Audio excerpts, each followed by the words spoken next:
The following is a presentation of the ForceCenter podcast feed.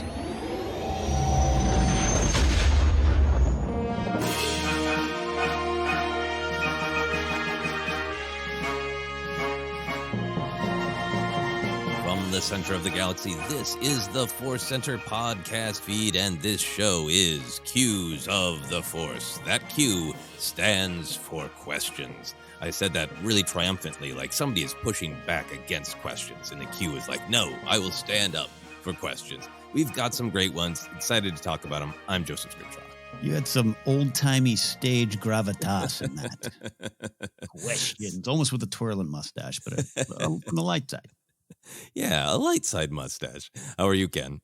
I am great. We got some big questions today that I took some good notes on, and then lost my Google Drive doc for a day. I couldn't find it, and I thought, I'll have to do the notes again. And I found them. The Force found the notes, so we're good to go. Google Drive, would you say, is Google Drive on the light or the dark side of the Force? It needs to stay on the light because literally everything I do is run off of it. I'm one of those folks. So if it goes down, my whole career stops. I think sometimes Google Drive, unlike, like Luke on Octo, who chooses to disconnect from the Force, every once in a while, Google Drive chooses to disconnect from the Force user. Mm-hmm. Mm-hmm. Unfortunate. Anyway, we're not here to talk about Google Drive, but who knows? Maybe we will. We want to start by letting you know that today's podcast is brought to you by Audible. You can get a free audiobook download and a 30-day free trial at audibletrial.com/ForceCenter. Over 180,000 titles to choose from for your iPhone, Android, Kindle, or MP3 player, or indeed anything that plays stuff, I bet. This week, we are recommending The Princess and the Scoundrel by Beth Revis. By the time this episode drops, this book will be out in the world. Ken and I have both started this book and have really, really enjoyed it. Can't wait to finish. Can't wait to discuss. If you would like to give it a listen, you can download your free audiobook today by going to audibletrial.com/ForceCenter. One more time, that's audibletrial.com/ForceCenter for your free audiobook. Ken, have you been continuing to read The Princess and the Scoundrel? No, because I'm bad at homework. Love it. I am about 100 pages in, and as I've said before, it's already got some of my favorite Star Wars writing in it. And I mean, of all time, going back to my youth. There's some stuff I love in it. But then I knew you and I were going to be covering this a little bit later. So I was like, I don't have to finish this for a little bit. I'm going to put my homework aside. And I'm horrible at that. I got to get better. Yeah, no, I'm right there with you. That first 100 pages, I was like, this was some pinch me stuff of like, am I reading this? Do I get to read this? And is it this good? Absolutely amazing. And then without any spoilers, there's kind of a transition in the book around page 100. And I gobbled the book up to that point, and then I got busy. And I was really like, I want to give this my full focus. So I've had to set it aside, and I'm looking forward to picking it back up. Absolutely. All right. Well, we could talk about The Princess and the Scoundrel all day, even though we haven't finished reading it. Look forward to that book discussion. For now, we are going to get to your questions. As always, we have 2 from Twitter and 2 from our patrons on Patreon. We have a lot of great questions, some big ones, some intense ones, some heavy ones, some important ones. And that's what we have this week, pretty much. I was going to say, and some fun ones. These are fun, too. But these are all weighty questions, and sometimes that's just the way it works out. So let's dive in. First, we go to Twitter, and this comes to us from Ray Hernandez. Ray says, hi, do you think with time, the right teacher, and most importantly, an openness to learn, could any living, sentient being in the galaxy far, far away learn to wield the Force like the Jedi and Sith? Or is it really a hard-coded yes-no for Force powers just based on genetics?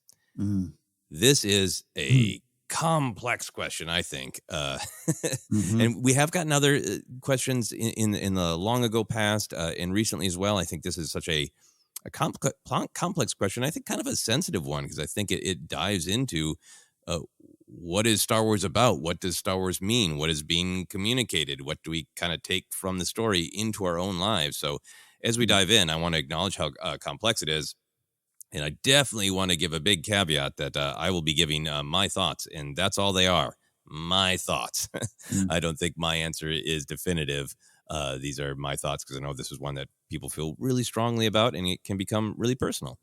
So with those simple caveats in mind, Ken, where do you start with this question?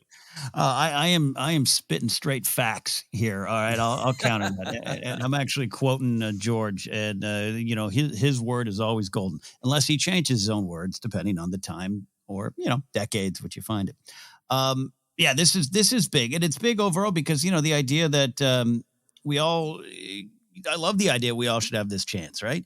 Like it's a great thought. And I think there's some truth to that. I think there's some truth in, Force being everywhere and binding us and this and that. And I always go to, I know I've said it before, but Jan Dodonna saying, "May the Force be with you." I just grew up as a kid thinking everyone knows it. Everyone can touch it. Just some people are better at it. And that does lead me to that. Actually, it's funny. I actually tried to look up the exact quote again. It's the George Lucas basketball player quote that I talked about before. But I couldn't find it. I think it's at a Star Wars Archives book. I just tried to Google search it. George at one point had said, we all can learn to play basketball. Just some people are going to be naturally better than it. And that's not necessarily even the best answer, but it's one that does kind of make sense to me as a starting point. But I got a new iPad recently, and there was an app that popped up, like learn to play piano. Get this app, and I was like, well, that sounds pretty cool. Then in my head, I was like, I am not Luke Skywalker of the piano, so I don't know. So it stops myself, and maybe that's what this is about. So I don't know. That's where I start. That's the overall start. I'll kick it back to you first of all, David. The basketball thing that does kind of make sense though overall for Star Wars. Yeah, I think so. I think for me there is a part of this conversation that is the natural ability and training, right? Lucas emphasizes training again and again. There's that story that Lucas allegedly said to Filoni, like, "Hey, good job with the Grogu kid. He's got to train." Yeah. I think in Lucas's mind, it does seem to be something that different people are more naturally adept at. But a big part of it is how seriously do you take it? How much do you work on these skills that, like, fate, destiny, biology, whatever has opened the door to you being amazing at this. And now do you go through the door and do the work? I think it's a great way to look at it. I did look up some George Lucas stuff. Okay. And I just decided to pull this chunk of Wikipedia. Do it. I was actually just looking up the midi-chlorians, right? Because that can kind of get to this, right?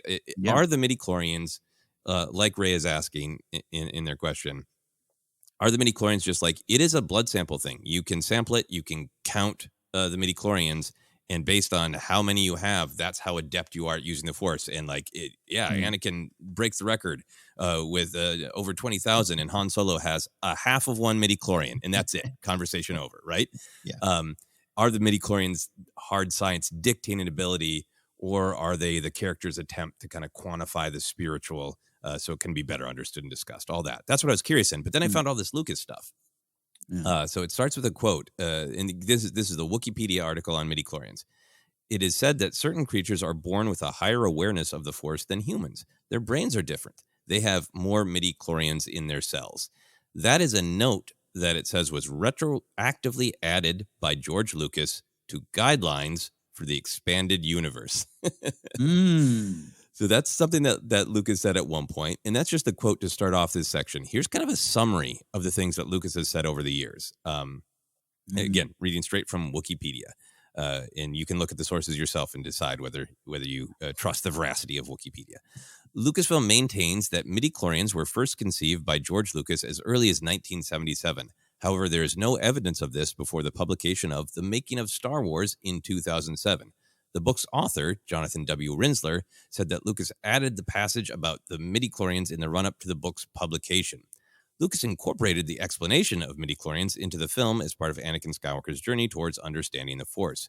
When discussing the story treatment for 1983's Return of the Jedi in 1981, and in particular the backstory for Anakin, Lucas implied that the precepts of being a Jedi could be practiced by anyone when comparing it to yoga or karate. So not your basketball quote, but very, very similar.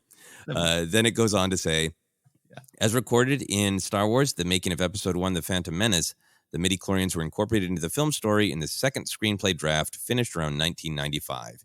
In an interview given to Paul Duncan, author of the Star Wars Archives book, Lucas confirmed that, quote, everyone has the Force, unquote, since every single living organism has midi-chlorians inside their cells. The only difference between Jedi are that the Jedi are trained. So, is with many Lucas things, I feel like it fluctuates, right? He's talking about it in a couple different ways over time. He's talking about it as, some beings are born more adept. But yes, the Force touches everyone, and training is really important. So just insert basketball in there, and I'm right. And knowing me, I might have. I'm so bad with quotes. If anyone watched me compete in trivia contests, it could have been yoga. Now I just think basketball, and that's not even my favorite sport. Anyways, I love all this stuff, though.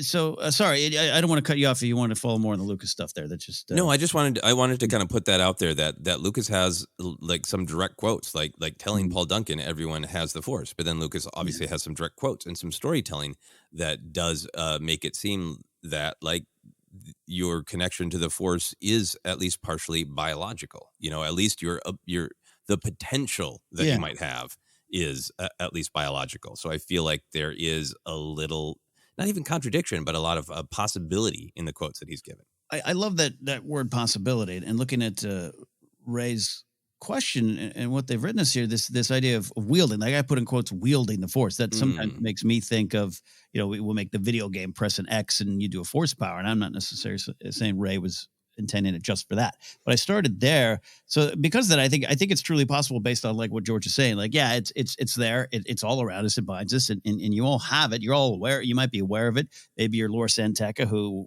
worships and studies under ideas of the Force, but doesn't use it. Maz Kanata talks about that, and then of course, even going to Rogue One with Baze and Chirrut, and another way to look at it. So it's there.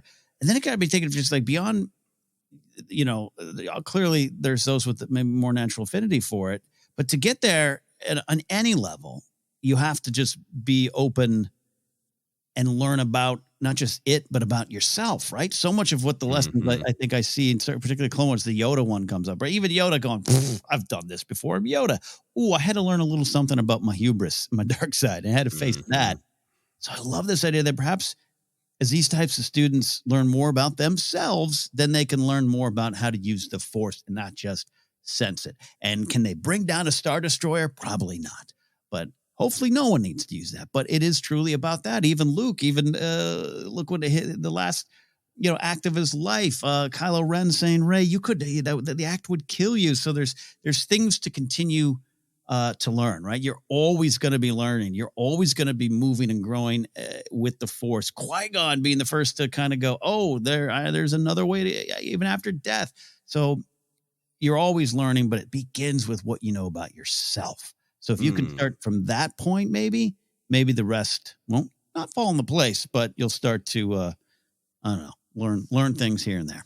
Yeah, I mean, I think I love that. I think the getting to know yourself through the Force, clearly the light side, it that opens you up, right? But even the dark side, that you're reaching into your own anger, right? To tap into the Force, you're reaching into something that's true. The dark side is full of lies and half truths and manipulations and all that. But that anger, right? That fear, those emotions are real, and those are something real that you're drawing on. So I love that perspective. And I think that, like, even with your piano example, right? I think there's so much about the training of it, of like, if you look at the piano app and go, I can do this.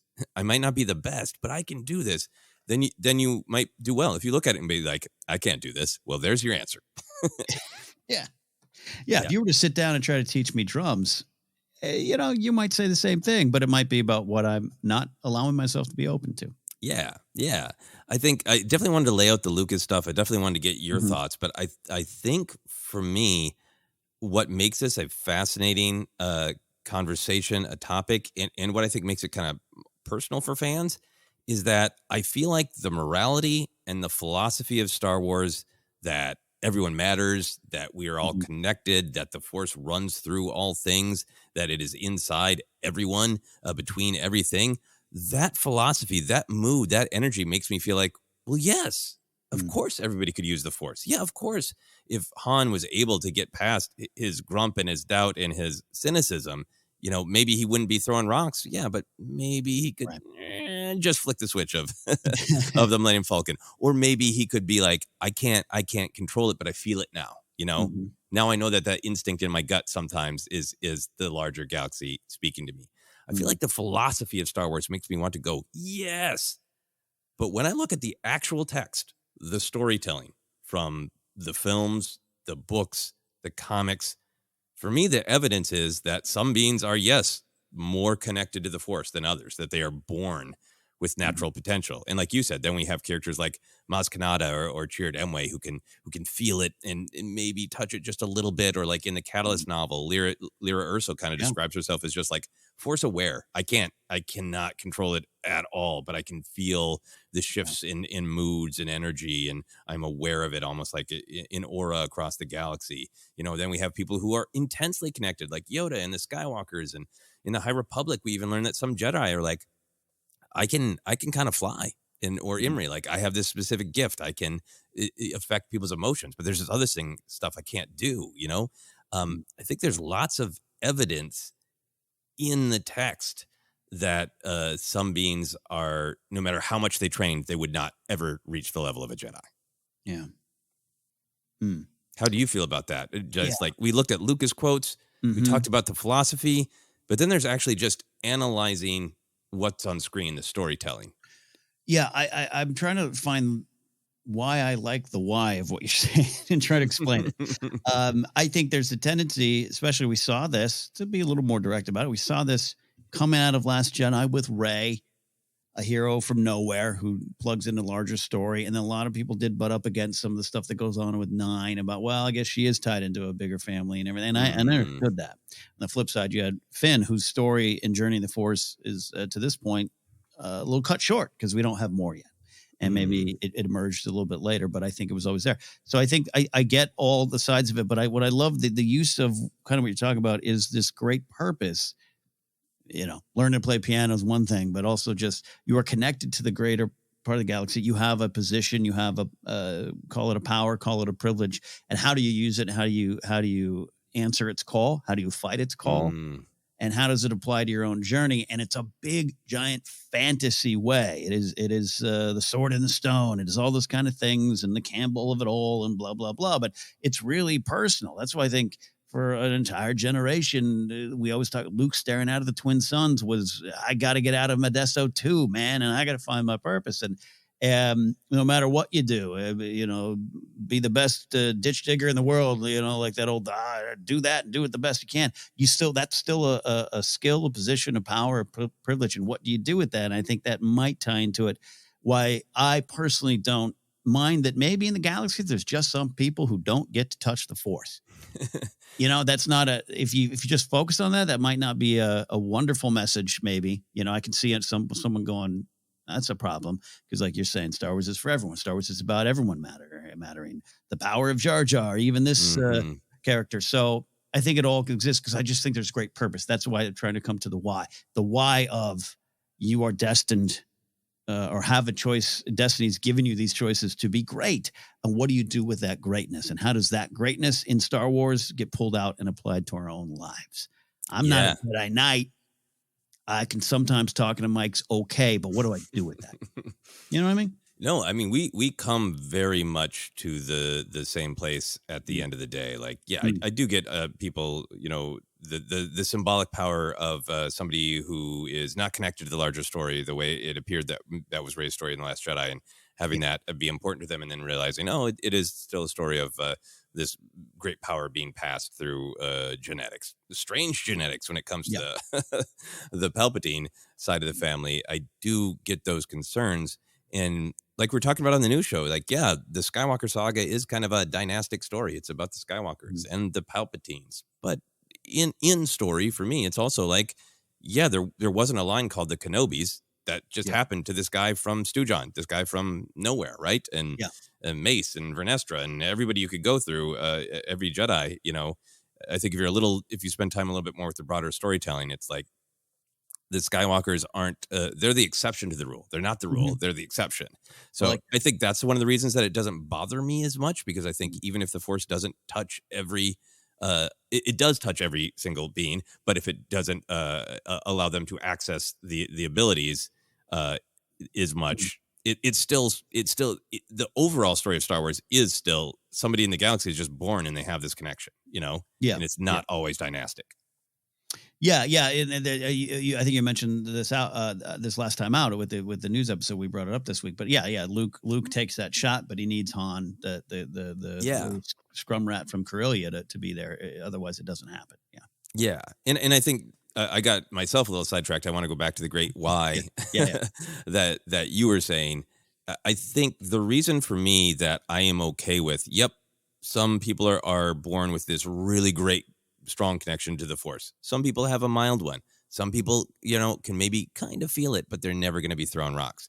The reason that I am okay with that is the why. At the end of the day, for me, the Force is a metaphor for listening to our instincts, for valuing our connection to others, for discovering our truest selves, like you were saying. And then how do I use those instincts, those truths to tap into my fullest abilities? How do I train myself to hone those abilities? And then once I do have all of these abilities honed, how do I use them for the best good? Like, to me, that's the metaphor of the Force.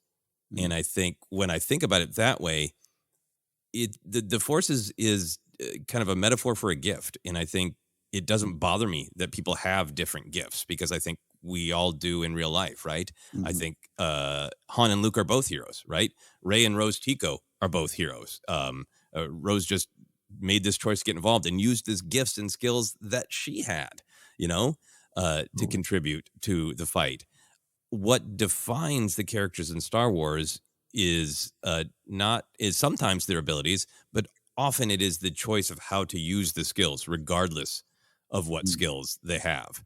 So whenever this conversation comes up, you're talking about your skills on a microphone, that maybe that's something that maybe comes to you a little bit more easily for whatever reason, whether it's biology or the way you were raised. The truth is, probably by the time you were about 6, you were better on the microphone than maybe another friend, right?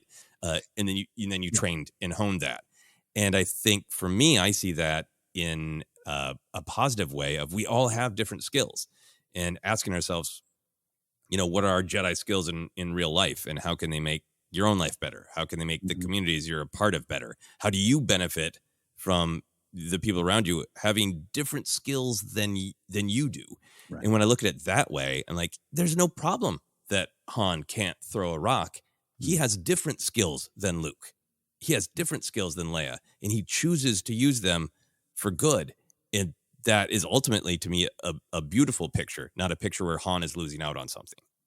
Yeah. And at the risk of going straight into episode 9 again, stop me before I hurt again, Joseph. No, I acknowledge that the Finn storyline doesn't work for everybody, and then I hope it goes on, right? I hope book, comic, otherwise we get more of it. Lego adventure films that we've seen some of the most post Jedi or Rise of Skywalker Finn Force stuff.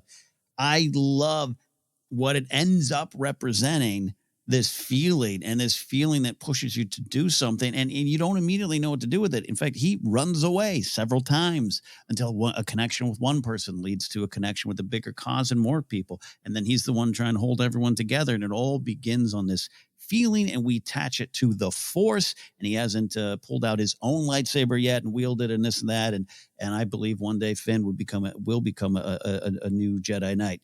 But I love what that represents, because to me, it's the opposite of what you and I have talked about with Palpatine, and this little detail of he'll track you down to, if you fudge a form, he wants you on the bad side because you have a crack in your morality.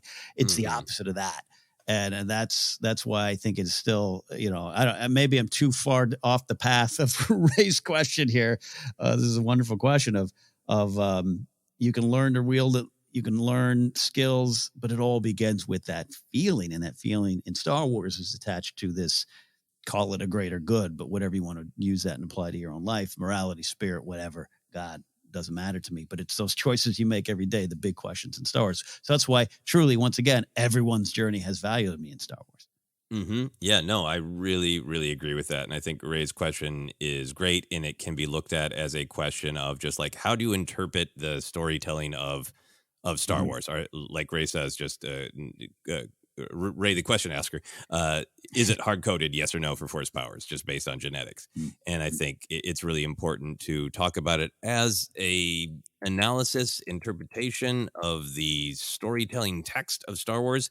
But the reason the question matters is, what does that mean to how we interpret Star Wars, and how we, is it a good lesson? Do we give it value? And I think everything that you're saying about Finn is one of those things that makes me feel like, yeah, the story is everyone has different gifts. Even within the Force, everyone maybe has different abilities. And that's the thing that makes it beautiful to me, is everybody making the choice to use whatever skills they have to be their truest selves, to help others, to be a part of the community, and to reach out for help when somebody else has a skill that they don't, and that's okay. Yeah. And all of it pointing toward this true north of empathy and compassion and all the things that Star Wars preaches in there. That's how you measure whether I think you're using that skill right, because there's sometimes you get some feelings that aren't the ones you need to follow. And I think that's built into those lessons there for me as well. Yeah. And I think for me, a lot of the big climactic moments of Star Wars, Return of the Jedi and Rise of Skywalker in particular, are like, yes, the big title Skywalker Force user has the potential to make a big difference because of their power. But also, it's always a team win, right? Rey's blocking that lightning, so everybody else who made a brave, strong choice with the skills that they have can make a difference. Yeah. And as far as hard-coded yes or no, again, I don't think this is specifically what Rey is asking, but it's like if you look at the Force like that, if you look as a level up or a power up, we can use a video game analogy again and again and again. But if that's the way you see it, maybe you stop at that door. I can understand too, where you're like, well, it is yes, or it is and that's the only thing you got, because you either know how to move those rocks or you don't. Where I think the Force is bigger than that. I really think it's always been bigger than that, and that's what Jan Dodonna says. May the Force be with us, because we're all out there. You're all flying these X-wings or Y-wings because you're connected to the greater good. You're making a great cause, and that's something the light side of the Force wants you to do. Yeah. So maybe after this conversation, maybe after reading the Lucas quotes, maybe my official answer will be like, yes, absolutely. The Force touches everyone, but people experience it in different ways. And one of the big ways to experience it is this sort of full interaction of being a Jedi and a Sith. But that doesn't mean that other people don't interact with it in lots of different ways. Yeah, absolutely. Excellent. Thank you so much, Rey, for the very thoughtful and intriguing question. We're going to go now to Matt. Matt says, at the end of episode 4 of Kenobi, Leia and Obi-Wan have an emotional holding of hands after both experienced a tough series of events. Who in that moment do you think needed the hand holding more? It's just a straight up hand holding battle. Who needs the release more, Ken? Look, tough series of events is me not having enough spinach at my Subway sandwich order, and then the drink prices being up. That's a series of events. Yeah, they go through a lot. This is a great question, Matt. Watch the end of this episode again and try to break it down. I think the cheat answer is both do, right? I think it's that.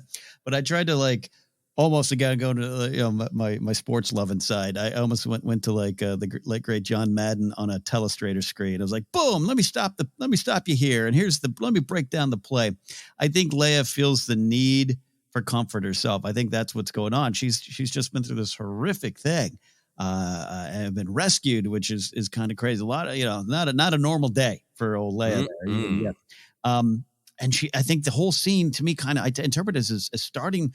I'm scared. I need comfort. And she looks out, and the focus and the camera and the shot is her looking out at seeing other people. Tala and Sully are the ones right in front of her. They need comfort as well. Then that causes her to sense that Kenobi needs comfort, and then she provides it. But in doing so, she gets the comfort she needs back, right? Then the hand touches is returned. So drawing strength from the empathy she's giving Kenobi, and then from that, the connection that has been formed now then drives her forward. So I think that's why that all leads to both of them need it. And dare I say, Kenobi would appreciate it. It's a symbiotic circle. You must see that. You must see a handhold is a symbiotic relationship. Yeah. I think that is the correct answer. Hey, say you can tell me this, Ken. Sometimes even in sports, there's a tie, right? Sometimes so then we'll go to a shootout. It's a shootout between Leia and Kenobi's empathy here. Has there ever been a boxing match where the two opponents did knock each other out at the exact same moment with 2 punches? To my knowledge in boxing, I don't know. I hope so now. Maybe as a fun pro wrestling spot might happen, but boxing, I don't know. I feel like it would be famous if it had happened just naturally and organically. I'm joking a little bit because I really do feel like my true answer is that they both needed it equally. They had both been through trauma. They were both, I think, finding their footing. Leia on her first journey into the galaxy that she already had studied so much and knew so much about, but now she was experiencing it. Just earlier she had been like, the Empire does try to help, though, and turns out, nope, here is a secret torture facility that you get to be in, young child.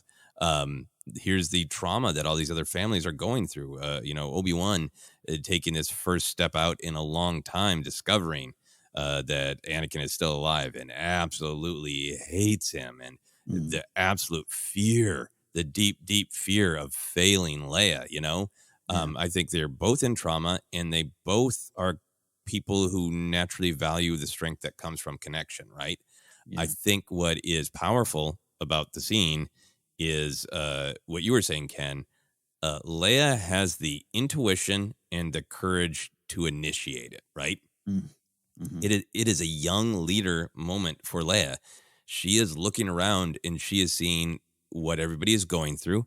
She is sensitive to it. She is including herself, right?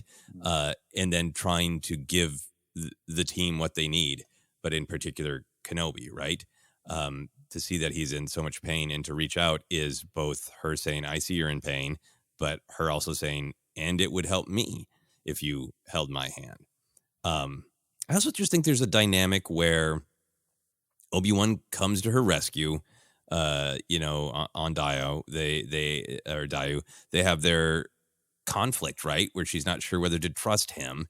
And so there's a little bit of like, I don't know. There's a little bit of like in adult and child sort of dynamic in this moment for me too, where like I have had interactions where a parent has like told a child to greet me and hug me, and I'm always like, no, only if you want. This is a child choice for me. And apologies if I'm wandering into a complex parenting issue. I'm talking about my own life experience. Like, Obi-Wan is there for Leia. That's his whole thing, right? He wants to be there for Leia. But Leia's had a kind of like, I'm not sure about you. Okay, I am kind of sure about you. Okay, I'm not sure about you. And it's really her saying, right, I see you want to be here for me, and I want that too. This is my agency to initiate this, right? You would probably offer this to me, but you're not entirely sure if I want it. And I am telling you, yes, I do want this moment of connection, in this way. Yeah. Yeah, and it all runs pretty true for Leia as a character, building back to some of the stuff that built the character New Hope and beyond. But that's why I think it's a beautiful building block for that character too. Yeah, it really is. It's a great, great moment in the show. Any final thoughts before we take a quick break? No, worth a rewatch too. Thanks for the question, Matt. Not just that episode, but that moment.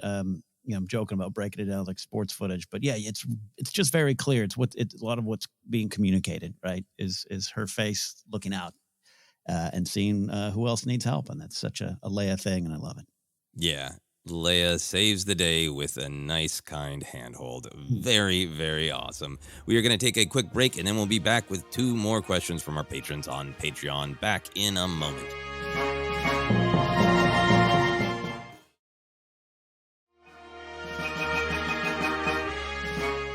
And we are back to continue attempting to A the cues of the Force. We'll see if we do a good job with our A's. We're going to our patrons on Patreon, and first up, Lightspeed Bear, which is a phenomenal username. Here we go. Here's what Lightspeed Bear has to say. Hey, ForceCenter, first time writing in. I always try and stay positive and have been a big fan of almost all of Disney Star Wars to date, but I was wondering your thoughts on something that's been bugging me for a while. I, like a lot of people, adore The Mandalorian, but why is it that the dialogue on the show and the Book of Boba Fett is often so stiff to the point of being a distraction? It reminds me of the famous Harrison Ford line from the original trilogy, George, you can write this bleep, but you can't say it. Going beyond the spoken words themselves, a lot of the side characters seem wooden and lacking in much personality. Fennec, a prime example. There are exceptions, of course, Peli, Mayfeld, but on the whole, I'm having a tough time relating to characters in the Mando-verse, a stark contrast to Kenobi, where I found the side characters felt much more real and expressive. Am I alone in thinking this? And more importantly, do you think there's a reason for it? Is it a Favreau-Filoni thing? Again, I don't mean to put a downer on things, but just something that's been on my mind Keep up the great work. I thought your panel with Star Wars Explained at Celebration was great fun, so thank you for that. Thank you, Lightspeed Bear, for the question and for coming to us with something you're wrestling with, which we are totally okay with. We're always happy to dive into strong opinions. I think we always try to talk about them as opinions. For Lightspeed Bear, Fennec Shand is coming off as wooden, and that's valid because that's his reaction to the show. But Fennec might not come off as wooden to other viewers. Happy always to discuss it, but we also want to make sure that we're trying to discuss it clearly as opinions and as different points of view, unless something is a hard fact that can be looked up and verified. Right, Ken? Oh, no. I'm spitting once again hard facts on that. No, I 100% agree. 100% agree. Across many films and shows in Star Wars, it can change for me even. Yeah, right. All right, so let's get into this, though. I think that Lightspeed Bear does bring up something that I think I've heard fans express, that there's a distinctive style to the Mandalorian and to the Book of Boba Fett, and why the dialogue and some of the characterizations are this sort of blunt minimalism. How do you feel about that? Do you feel that when you watch the shows? Do you think it exists, and why? And if so, what do you make of it? I 100% think it exists, and to Lightspeed Bear, I hear you, and I actually agree with you in a lot of ways. And it's just such a Star Wars thing. There you go. There's my very specific thought. It's a Star Wars thing, but Star Wars just kind of remains honest to itself. Right. And what it's trying to do. And this goes to original trilogy, which if you go back and watch it wasn't as smooth as I thought it was as a kid. And there you go. You got Harrison's comments on that. Famously, we got the prequels come along with a different style. And then George at several points has tried to say, well, no, it's somewhat intentional. And I've even heard jokes about, sure, George, you're trying to cover up some stuff. But you watch the prequels. It stays true to itself. And I think more than maybe some of the other Star Wars creators right now, Favreau and Filoni, but Favreau are trying to stay true to that in some ways. I haven't heard a specific quote. I didn't look it up from Favreau himself. And so I rub up against it sometimes, even myself, even have what I think is an understanding of this. I don't know. It's a mythic feel. It's a Western. It's a fairy tale. It's all those kind of things that we know Star Wars to be. And it's not a straightforward presentation. Look, Poe Dameron says big ass door and the world falls apart, right? For a little bit of the discourse.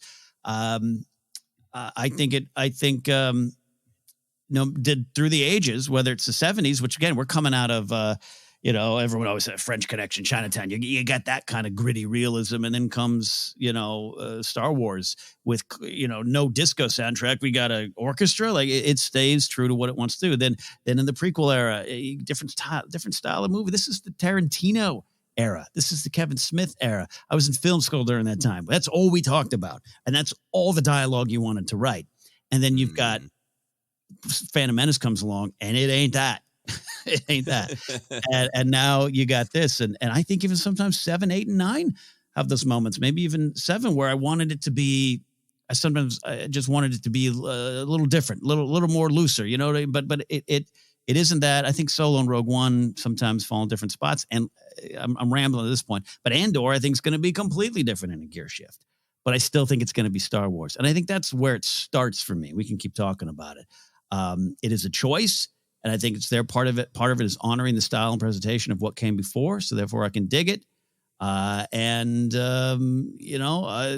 also want to say, I think Clone Wars has its own style at times too. It's definitely Star Wars and it's definitely Filoni doing that. But I think Clone Wars is a little more quote real and looser at times, if that makes sense. But anyway, so I guess I'm putting all the blame on Favreau. Is that what I'm doing? Yeah. I mean, I think about it from the character perspective and from the style perspective. So I love everything you're saying about style. So let's go into style and then we can talk character. I think Lucas, across many different interviews, is a fan of blunt dialogue, right? I mean, Lucas is somebody who's like, exposition isn't a problem as long as it's interesting exposition. Here's one of the most famous scenes of Star Wars is the hut scene in A New Hope, where Obi-Wan Kenobi just explains Star Wars to Luke Skywalker for 5 minutes straight, right? Yeah. And that would get dinged in most modern storytelling writing for just being, too much exposition, right? But Lucas is a fan of that kind of exposition, of characters saying exactly what they mean. I think because he understands how Han saying some gibberish about some parts of a spaceship that you've never heard about. I think Lucas understands why that's exciting. And I think his frustration sometimes with actors is like, it's all right there in the line. Can't you see how exciting it would be for a scoundrel to say that, oh, my clunky old ship isn't working? And he doesn't understand why an actor can't immediately understand the intent behind that bit of very direct dialogue, you know? So I think there is this legacy of Star Wars that has some blunt, stylized dialogue, and then, you know, the kind of the warmth and the humanity that some of the characters have. And I think the original trilogy is really a mix in dialogue style of very heightened, very mythic, very, you know, 1940s serial, kind of straightforward. I'm just spewing weird science fiction facts with all the warmth and the humanity and the jokes that came into the original trilogy. So I feel like if you look at the original trilogy as a map, it's both kind of styles. There's a spectrum of styles in there. In The Mandalorian, I think it is very much on purpose. I think it starts with Favreau, since the idea started with Favreau. I think Filoni can absolutely do it when he wants to and when he thinks it's appropriate. I think there is a style of blunt minimalism. And I think it comes a little bit to me from, and I'm just totally spitballing. This is just opinion stuff, not secrets. I think, you know, Favreau has said that he wants the Mandalorian to be inspired by the stuff that inspired George Lucas to make Star Wars. You know, Cobb Vanth going, think it through, right? That's straight out of an old Western, right? Mandalorian and Ahsoka, or even sometimes Luke, talking in a very distinct, blunt way. But in particular, like Mando and Ahsoka walking into town and just saying, here's exactly what I want, what I expect of you, and the exact kind of violence I will respond with if you do not do what I ask. That is just like that's samurai stuff, right? It's so in that mold of like the way, you know, Din talks is really in this, you know, I tell you that I am on a quest. I want this. If I do not receive this, here will be the reaction, you know? I think it's all kind of coming from a specific kind of storytelling. And for me, I think that The Mandalorian has a ton of emotion, what's going on between Din and Grogu and all of these things. And it's meant to hit this sort of sweet spot of emotional realism and mythic fantasy. So I absolutely think it's there in The Mandalorian, Book of Boba Fett. And I think it's a stylistic choice as well as a character choice. Yeah, we can slide into the characters here, but it's funny. My reaction to like episode 1 of Mandalorian wasn't negative at all, but I just you clearly seen what you and I were talking about, or what is being asked here, of like, okay, that is they're making some choices. They're clearly making some choices, and that's what they're going on. And then you come to Peli. I'm an Amy Sedaris fan. I even off air, I was like, well, it seemed like she was in a different show to me at times, right? And since then, I've just gotten used to what they do there. Yeah, Mix Mayfield's slightly different, and definitely a Boston accent has been pointed out many, many times there. But even you got Horatio Sands at the beginning. He's doing kind of the befuddled, almost mumblecore comedy kind of vibe. Like there's a lot of different styles, so that does kind of remain distinct to the individual characters, and so the ones that might still speak in those kind of rigid ways, a little bit more of that rigid cadence, it does come off even more intentional. The Boba Fett, I mean, that just kind of tracks for Boba Fett. But anyways, yeah, I'm spitballing too, but I'm taking myself back to 2019 going, I don't know how much I like that. And I think I came around on it, and it's just because, you know, you see it and you live with it every week. And I think because Din is so good, I think it's a well use of the style for Din. Yeah. So, stylistically, yeah, I think it's within the spectrum of Star Wars for sure. But then when I really look at it, and thanks to Lightspeed Bear for taking me down this path to really look at this, I think part of it is that a lot of these characters are not expressive. That's who they are. Din Djarin isn't somebody who's like makes jokes. Din Djarin is probably not like a big fan of going to like a birthday party. you know, he probably doesn't want to shoot the bleep at the bar, right? Yeah. A lot of these characters were not raised to be expressive. Din Djarin was literally, to our knowledge, raised in a fundamentalist community where a lot of communication was repeating lines of dogma back and forth to one another to say, this is the way. When you're raised to speak with, we have these hardcore beliefs. We do not deviate from them. In fact, a good chunk of our conversation is a call and response where you validate that you still believe the thing that we all said we believed. And then you go out in the galaxy, you're not going to be just like throwing a little bon mot over your shoulder, at cocktail parties. That's who the character is. And I think like he was raised to speak that way. So he's like, I don't think Din has a ton of experience of like, how do I graciously sort of start a conversation with a stranger, BS about the weather, and then kind of drop it in that I'm on a quest to return this youngling to his... He's just direct as hell because he's raised that way. That's how you start a conversation with a transaction. What do you want? What are you going to make me do to give me what I want?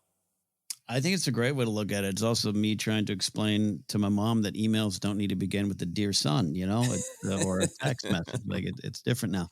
Yeah, no, I think that works for a lot of those characters. And again, same with Boba Fett. I think it really kind of tracked with the whoever was doing the voice, but the voice I heard in Empire. It's the same kind of like that's him.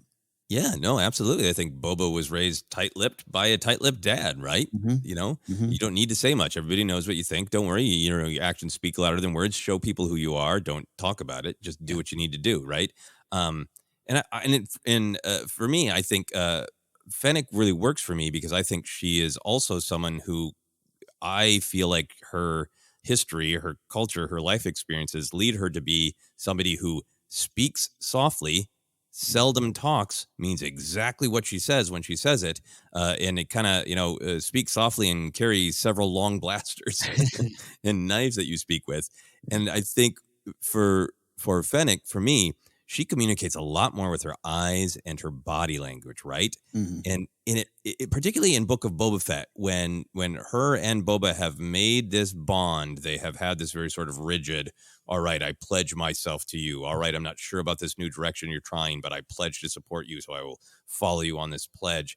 There's a vibe to me in her in Book of Boba Fett that she is somebody who is just opening up to the possibility of trust, right? The possibility that you can say true, relaxed human things and they might not accidentally be used as a weapon against you because you can trust the person you're with doesn't want to kill you, right?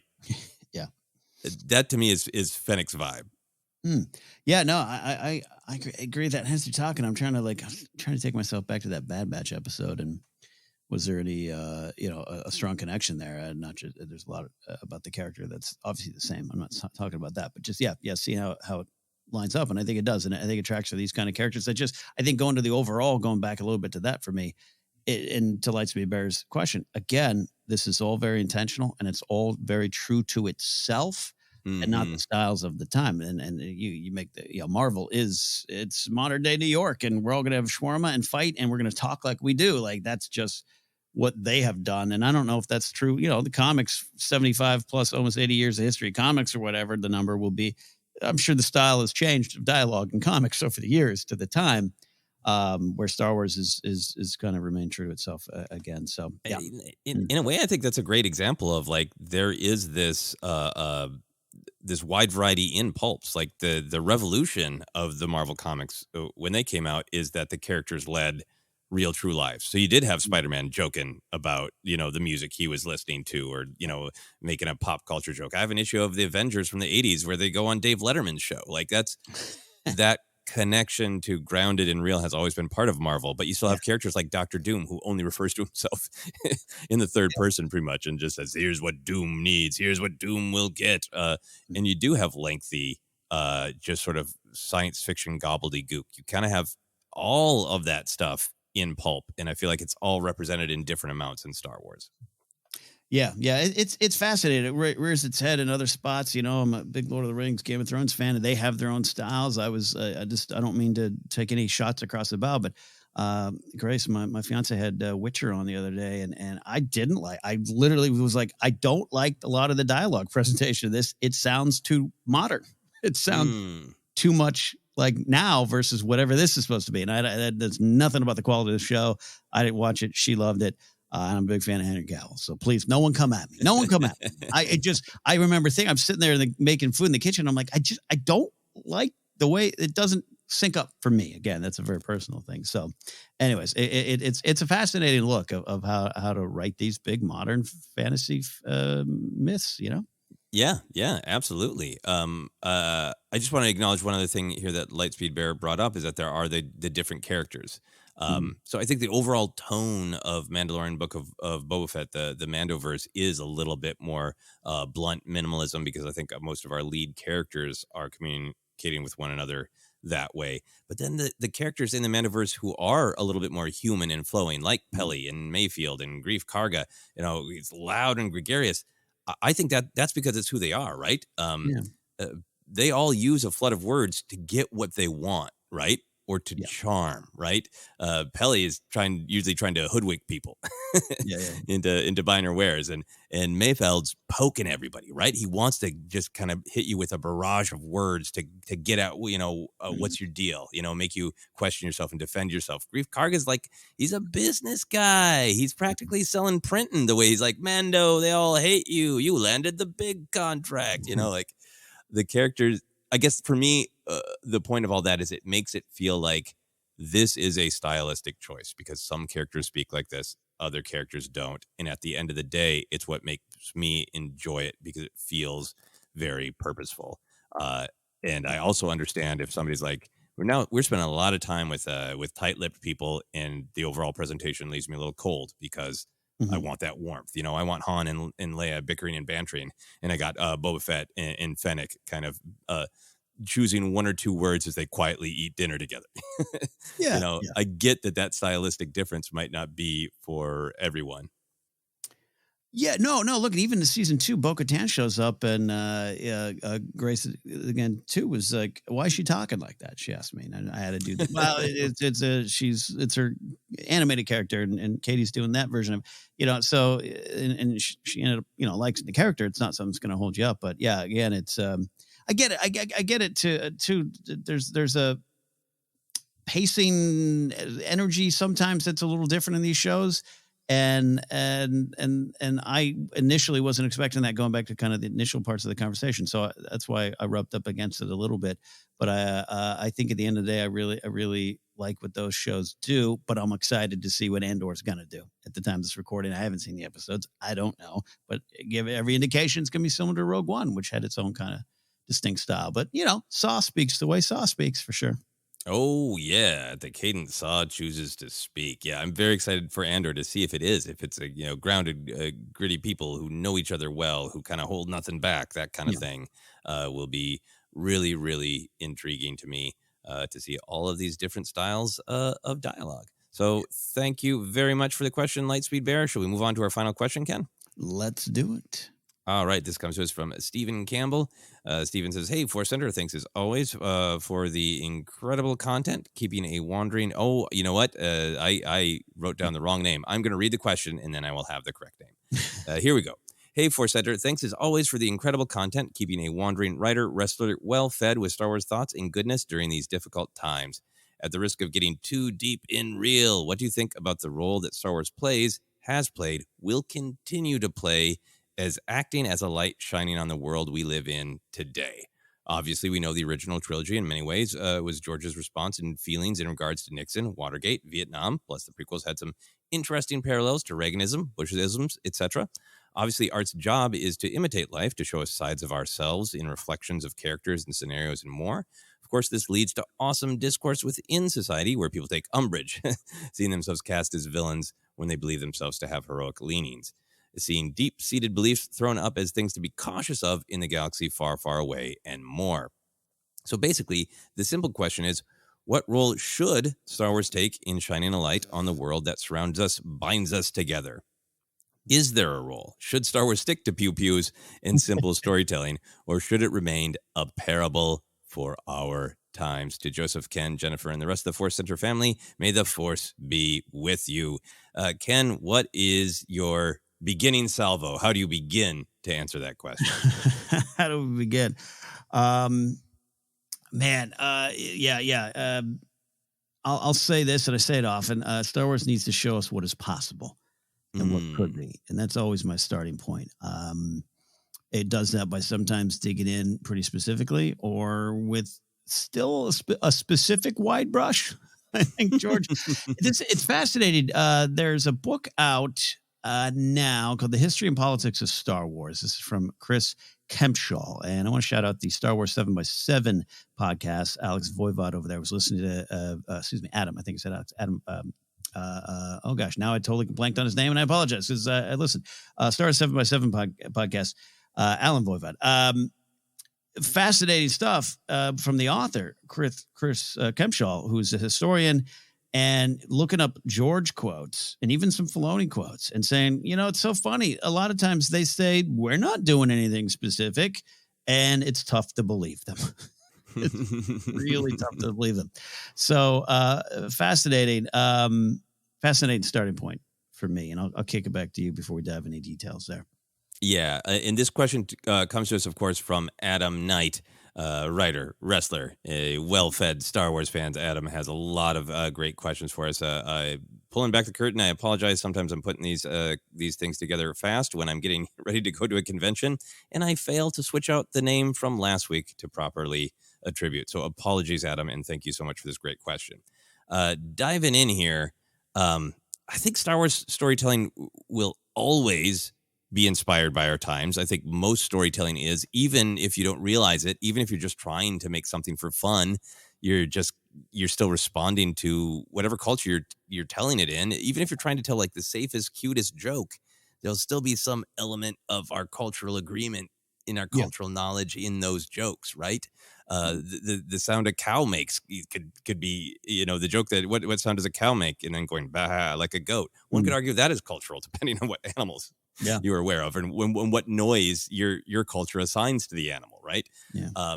So I think Star Wars storytelling is always going to be inspired by our times, and I think the storytelling is always going to be inherently political because it's war. It's in the title, right?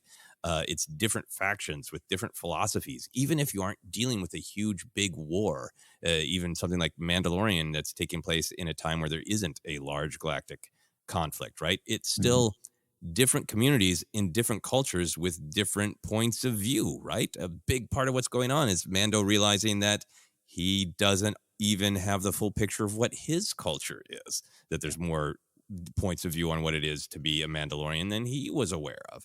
So I think it's always going to reflect our times. I think it's always going to be political. And the question to me is, how explicit is it tied to the modern? Whether there's like literal references to things that you can go, yeah, that's pulling from right now, or if the conflict going on between two space communities is like a socioeconomic thing that's like, yep, that exact thing is happening right now. It's an evergreen problem in cultures, but it's really flaring up or being examined or being discussed right now. That's the interesting question to me, is how explicit to be, Yeah, no, absolutely. And we can make jokes about Lucas quoting, presidents in office in his movies, but also he does have the quotes of saying, I don't have them in front of me, but just it is an evergreen problem. So no, I'm not doing something. It might start specifically for me or the time of the film, but I do have to work to keep it wide enough that this is going to replay time and time again, unless maybe you make some better choices. So because I think going into what kind of responsibility or what kind of, how should Star Wars, what's its role? I think because Star Wars is often about finding hope in the fears, we say, light and dark times, it exists in large part to be a roadmap to get to those possibilities.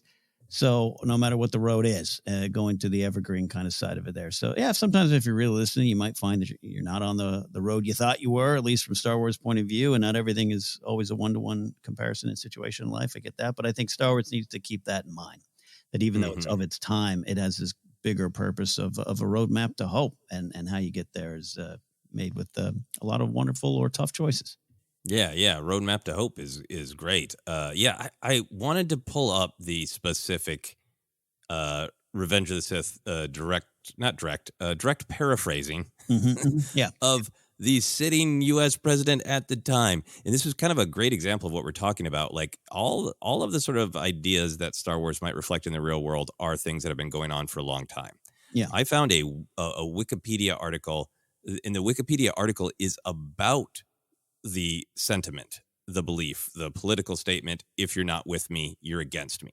Yeah. And in the Wikipedia article, it bullet points President George W. Bush, in an address to a joint session of Congress on 20th September 2001, said, "Every nation in every region now has a decision to make.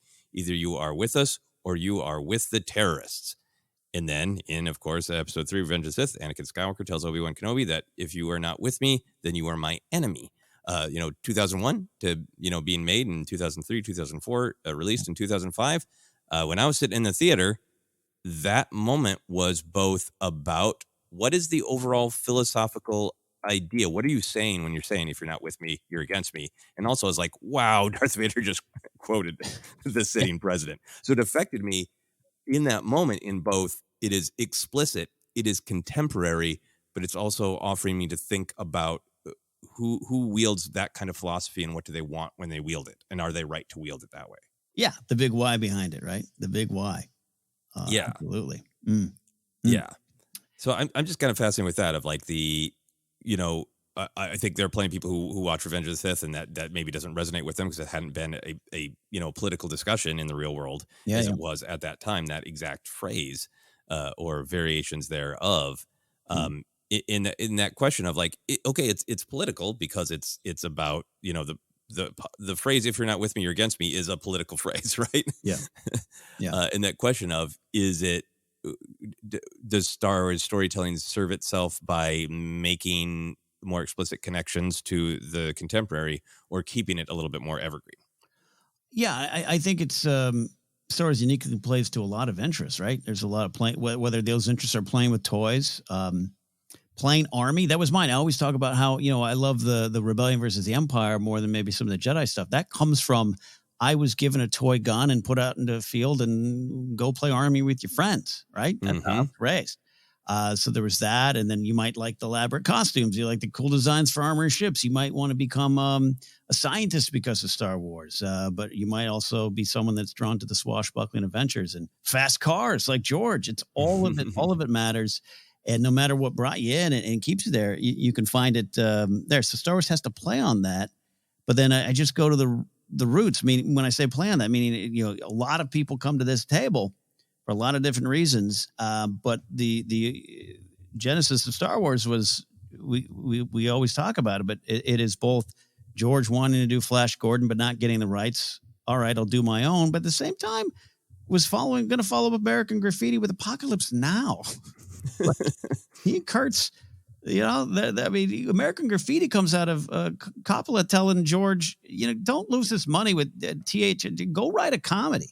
Go write a coming-of-age comedy and, and do something else. And I love that there's this, George decides, instead of doing that, let me try to reach maybe not just a wider audience, but different generations time and time again with this bigger sweeping tale and put all of it in there, whether it's evergreen or whether it's specific to Nixon, as he said in exact quotes. Everyone knows about the Vietnam Endor comparisons. So I think Star Wars has that responsibility to hit all of it. And you describe it a lot as a tension, right? A wonderful, just a tension, a wonderful, delicate ecosystem that needs all the parts to make it whole. And so therefore it's kind of a dance to me. It's a series of very precise moves mixed with the emotions of the moment and the emotions that we're all experiencing at the time. Look at Rogue One in 2016. Star Wars is this feeling that connects with something inside of us we don't fully understand, going even to the Force stuff we're talking about. And sometimes the dance is a very aggressive, loud stomp, and aggressive and raw and very explicit. And other times it's a waltz. It's graceful and it's beautiful, and you got to be drawn in by all of it. And that's quite frankly a lot of pressure on Star Wars. It really is. I think that, there's so many ingredients in Star Wars, and the choice of which ones do you I'm going to load this dish up with this spice is a big choice. I was talking about the Revenge of the Sith as an example of something that, at least to me in 2005, was explicit, but I'm kind of fascinated also that I think there are times when Star Wars is trying to have a lighter touch, and the world kind of takes that away from Star Wars. Yeah. Like I feel like The Force Awakens is often can be seen as downplaying the political, right? Like they definitely didn't want to have any scenes where they talked about the politics, right? No. But it does code the Empire as the Nazi horror of the 1930s and 40s and ask the question, what if no one was willing to accept that exact horror is rising again? Like, Force Awakens isn't an overtly political film, but that the young dictator of Hux picking up the dogma of the previous generations, in shouting it, and then having, these stormtroopers answer with a raised fist, that stuff's all can be looked at as like, that's totally evergreen. That's about the it's Star Wars talking about authoritarianism and the risk of the problems of one generation returning, right? But it ends up being very reflective of what is actually happening right now, Yeah. When it was made, I think it was kind of like, what if this kind of happened? And then we are seeing an explicit rise across the globe of early to mid 20th century style authoritarianism. Explicit anti-Semitism on the rise, right? With people marching and shouting directly anti-Semitic statements. So even Force Awakens, that I think was kind of trying to be, you're slightly more cozy, Star Wars is back. We aren't going to have anybody floating in a pod talking about taxes. We're not going to use much CGI. It's going to be original trilogy. Even then, it's so in touch with the cycles of evergreen problems that the world is almost made Force Awakens more overtly political. It's especially the passing of time that we're already so far out of that film, right? It's crazy to think a film that was written and conceived and shot in like 2012, 2013, 2014. It's so right. It's so funny, because quote politics, quote unquote, are boring, right? Like, we don't want no tax routes and how important some of the politics of the prequels are now. And so, I think you're right. I think the politics sing out whether we're listening or not. It's there in all the stories, and it becomes of the time, and that's why Star Wars, sometimes we keep using the term evergreen, but has to pull back a little bit, but because it's addressing the cycle. I'm fascinated by it, and that's why I'm fascinated by 7, 8, and 9. And what it was trying to say, and what I think what it is doing, the generational stuff, how the legends affect the new generations and the old generations, and the rise of the same kind of evil. I just stumbled onto a video about Tolkien's kind of lost Lord of the Rings sequel. That was in some letters and stuff. This is about 71, 72.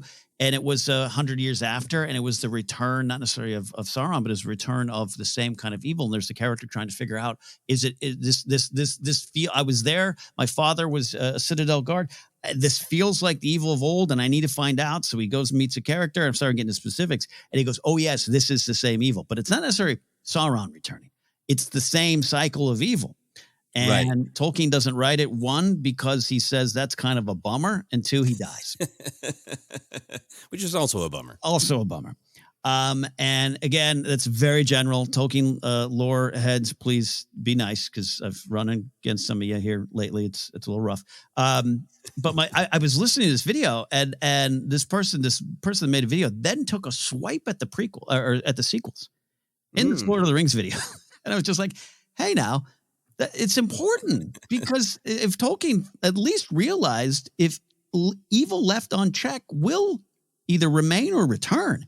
That's like some of the stuff he was literally explicitly saying in this piece. Star Wars, to me, you could look at the Disney of it all. You could look at the IP. You could look at the stocks. But Disney and now Lucasfilm got a chance to continue the story and wake up on the morning after Endor and go, what do we do? And how do we tell this story? And I think this is it was blessed with this opportunity to teach us about the cycles of evil repeating if we're not careful. I think it's very important. And I think it's in the mind of a lot of the Star Wars creators now. The books, the comics, they deal with this. And you got High Republic going back to another era, and looking at it too. Anyways, sorry, Tolkien heads. No, I mean, I really agree with you. I think that that there's this fascinating thing that by continuing the stories of fantasy characters, they inevitably become a little bit more real and are a little bit more talking directly about real life, because there isn't the happily ever after. And I know some people want it and like it, and for some people Return of the Jedi ends, and then Luke and Han and Leia all have kids and they throw parties and it's great. And I don't mean that in a dismissive way. Right. And same thing with Lord of the Rings. If people are like, yeah, Sauron's defeated, and then everybody's got a nice time, and they're like, look, Hobbit parties forever, great. But the reality of life is problems reoccur. You go through other challenges, and by choosing to tell more stories, I think you really wrestle with that. And I think that's what was so smart about the sequels. Of it isn't just like who's the big bad, who's the problem this time. It's that what if that dogma, what if that need for power, what if the idea that authoritarianism in rigid control, what if that reoccurred and people didn't want to believe it because now it seems cartoonish, right? The Empire's been gone forever. What do you mean this little fan club in one side of the galaxy? They're not a problem, are they? They don't really believe that. They won't really do what Palpatine did, right? Yeah. That suddenly becomes a very interesting, vital story. Yeah, absolutely. Absolutely. Yeah. And it begins with, in our own world, in the punchy world of Reza Mary Sue. I didn't like Rose Tico, but I didn't like what happened to Kelly Marie Tran, as if one opinion's needed combined with the other. And then it goes into people just straight out selling lies that Kenobi is a show trying to replace white men. You could see the lessons in the playing out in the fandom. Yeah. And if you didn't believe it then, it's tough to fight now. Yeah, absolutely. And yeah, there not that there aren't a lot of rough opinions in the fandom, but I am also very aware that people in a very Palpatine-like way who are not fans try to use the fandom to their benefit, to see progress, to see diversity, to see change, to see inclusion, and know that this is a way that they can try to stir hate. And we all know which characters in Star Wars do that.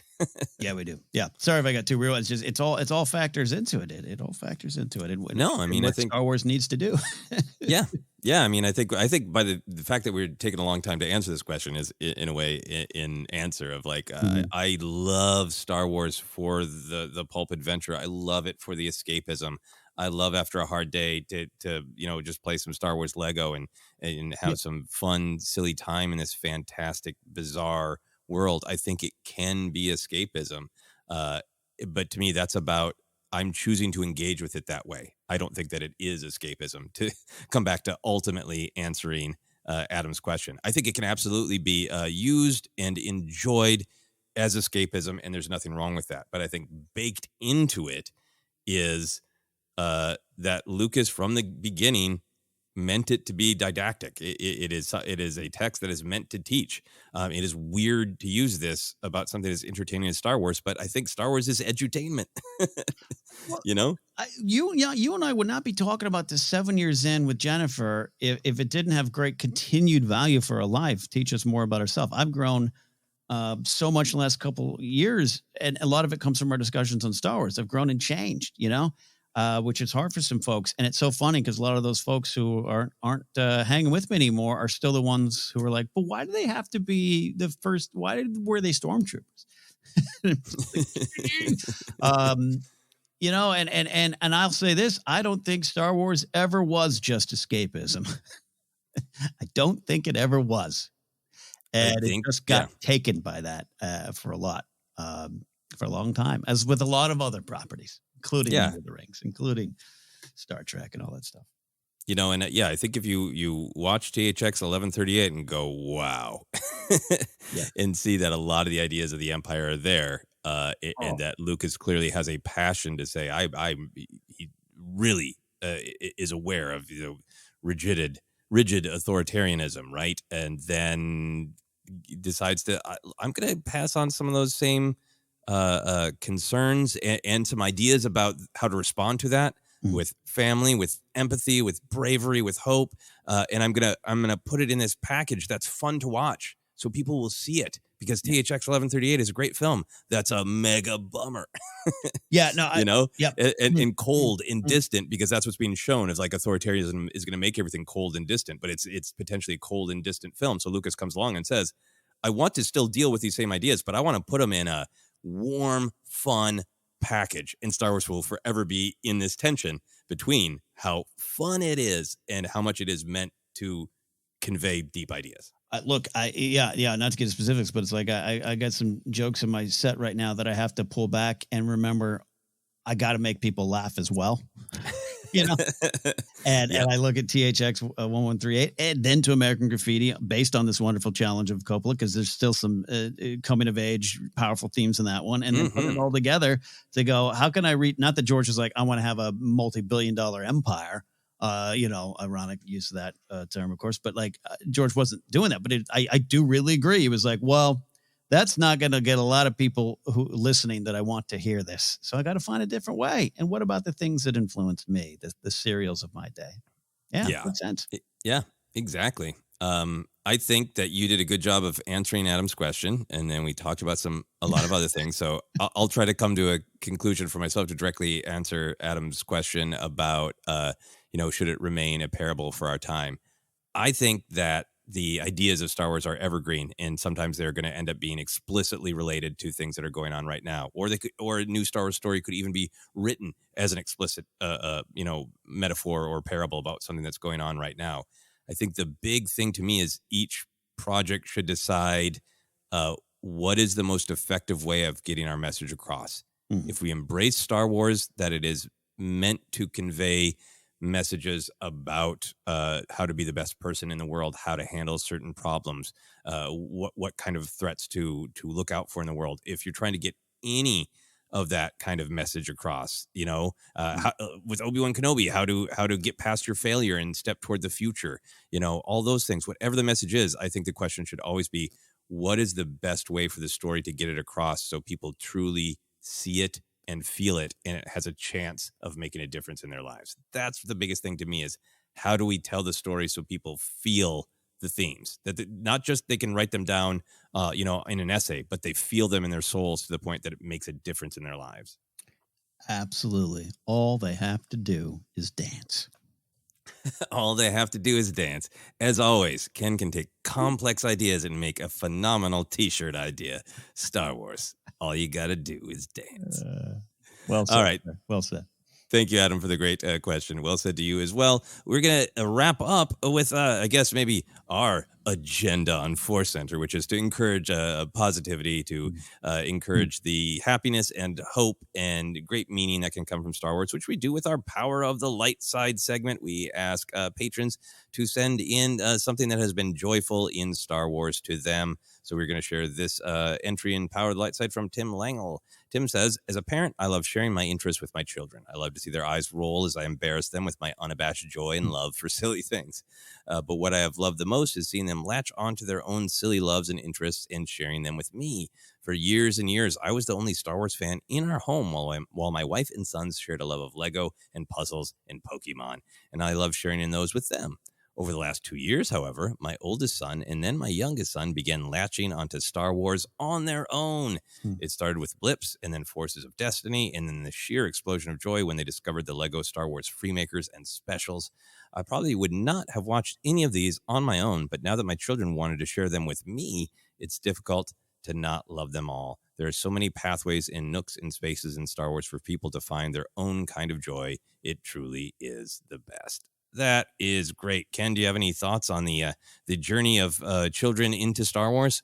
It's not something I've experienced firsthand. I've tried to get Chihuahuas to watch Star Wars. No luck there. But no, I love hearing it. It's such an interesting, it's, dare I say, a modern problem meaning the last 30, 40 years, because my dad did not have to worry about whether I'd like, F Troop or something, like different times. And we are in this from the 80s on, 70s, obviously Star Wars, but like pop culture is our art. It's how we communicate. It's how we look at the world. And we are now in the spot where, it's not just a movie you like. It's something you believe in. It's something you're inspired by. And when you have children or anyone close to your life, I don't need my partner to love everything that I love, but the fact that we can sit down and enjoy Star Wars together means the world to me, because Star Wars is so much to me. So I really love this story, and I'm pals with Jennifer Murrow, Force of Destiny. Nicole Dubuque, right? Who wrote the later seasons Force of Destiny. I say to Jen all the time because sometimes she gets a little down on sometimes the reaction to that series, everything. I say there's so many times I hear that things like that, or the blips, introduce Star Wars to a new generation, the youngest of generations. It's really powerful stuff. It's all part of it. And so, Tim, appreciate that as well. Yeah, no, I love Forces of Destiny, both fabulous writers and people. I love the Star Wars Freemakers show. That one was particularly great and really opened me up to be like, yeah, I can enjoy this from lots of different perspectives. And I love the story that Tim is telling of kind of that, like, that great hope that they will find their way. And what a beautiful thing that the kids just found their own entrance into Star Wars. And then, everyone could absolutely share it together is really great. I'm kind of I'm having that the opposite generational thing of my dad took me to Star Wars and has kind of a fond memory of taking me to the Star Wars. He liked Han Solo because Han Solo said cool things, and that was about it. Then my dad was like, and I'm tapped out. And someday soon here, I'm going to be able to get him to sit down and watch The Mandalorian, and that's going to be the entryway to him because he's a Westerns guy. And he's going to recognize, he's going to turn to me after the first episode like, he's like the man with no name. And that's going to be the path back into talking about Star Wars with my dad. So really, really appreciate it, Tim. Thank you very much. Any final thoughts, Ken? No, great stuff, Tim. I love that. Keep sharing that joy. Keep experiencing it. All right. Well, this was a supersized episode of Questions of the Force because we just happened to pull this week a lot of big ones. So, Ken, do you want to let people know where they can find us? Next week, what's our favorite color lightsaber? That's it. That's the only question. All right. 4 times in a row. 4 times in a row. We are the ForceCenter podcast feed. You can follow us on Twitter at ForceCenter Pod. You can find us on Instagram and YouTube as well. Facebook page is ForceCenter Podcast. We're available on Acast, iHeartRadio, Apple Podcasts, and more. Merch available at tpublic.com/user/ForceCenter. And you can support us directly at patreon.com/ForceCenter. Don't forget to follow Jennifer Landa on TikTok and also on Twitter at Jennifer Landa. Or actually, she's got, what is it? It's Jen Landa and then Jen1138. You all know. Just search Jennifer Landa on TikTok. I'm still trying to figure out TikTok. Speaking of generational change, you can follow me at Napzok on Instagram, Twitter, or TikTok, where occasionally I'll do a silly video with an Ewok. Or you can follow go to my website at kennapzok.com. Joseph, where can they go for all of your TikTok adventures? Well, first they can find me watching your TikTok. They're all good, but that Ewok one, that's real nice. Real nice. And there's some good surprises in that one. Yeah, you can find me on all the social media, all under the handle at Joseph Scrimshaw. I'm on Twitter, Instagram, TikTok, and that's about it right now for the most part. And you can also find all of my other adventures on my website, josephscrimshaw.com. In particular, I have a short film in the Lovecraft Film Festival, and if you happen to be in Rhode Island this weekend, at the Necronomicon Festival as well. So information on that will be up on my website soon, josephscrimshaw.com. Thank you all so much for the questions. Thank you, Tim, for the Power of the Light side. Thank you, Adam, Lightspeed, just using your first name, not full Lightspeed Bear, Matt, and of course, Ray. Thank you all for the questions. For myself, for Ken, for Mando and his speech patterns, this has been Questions of the Force.